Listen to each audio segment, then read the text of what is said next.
Kalau dari Anda Pak Sabar, tadi kan Pak Saat bilang kalau turunnya TBS karena ada ketidakpahaman dari tingkat petani. Nah kalau dari SPKS sendiri sebetulnya seberapa besar sih Pak dampak yang dirasakan terkait dengan pengumuman ini dan kemudian keluhan yang paling banyak diterima tuh apa sih Pak?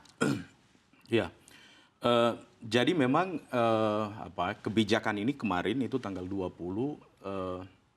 itu membuat shock di petani-petani sawit ya karena harga itu tiba-tiba turun itu dari 5 jam setelah pengumuman itu turun di angka 500 hari pertama kemudian sampai 1.500. Nah ini kan cukup signifikan. Ini cukup besar dan ini sebenarnya ini pernah terjadi di 2022 waktu pemerintah itu menerapkan penutupan ekspor ya waktu itu dan sama harganya jatuh yang dikorbankan adalah petani-petani sawit. Petani-petani sawit dalam hal ini kita lihat memang tidak terlindungi dalam kebijakan ini ya.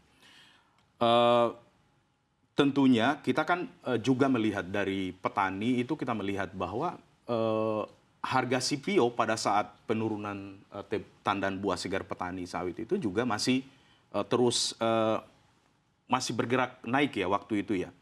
Nah ini yang mungkin seperti disampaikan Pak Sahat bahwa ada kepanikan ataupun ketidaktahuan pasar soal soal kebijakan DSI ya. Oke. Nah kalau misalkan harga CPO global tinggi, ini berarti terjadi anomali gitu ya Pak di pasar. Tapi kalau misalkan tadi Pak Sahat bilang ada kekhawatiran dari segi volume ekspor, kalau dari sisi SPKS sendiri memandang seperti apa sih Pak? Yang pastinya kami melihat ketika harga CPO tinggi maka seharusnya harga TBS di petani sawit itu juga tinggi karena penentuan harga TBS itu yang paling utama adalah harga CPO-nya.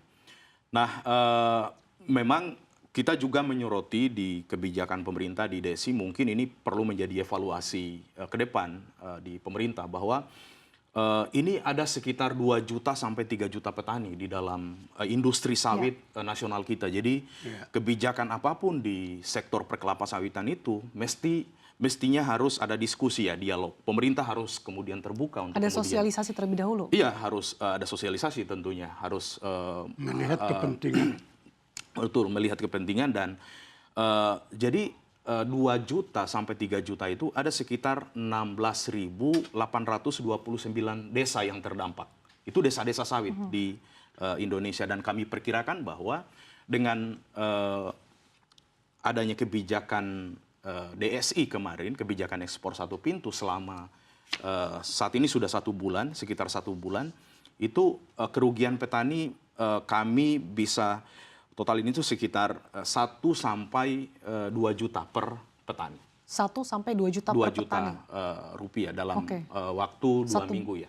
Hampir 1 bulan ini berarti ya? Tapi kalau kita kalkulasi per hari itu bisa 200 sampai 300 miliar untuk seluruh petani sawit di Indonesia.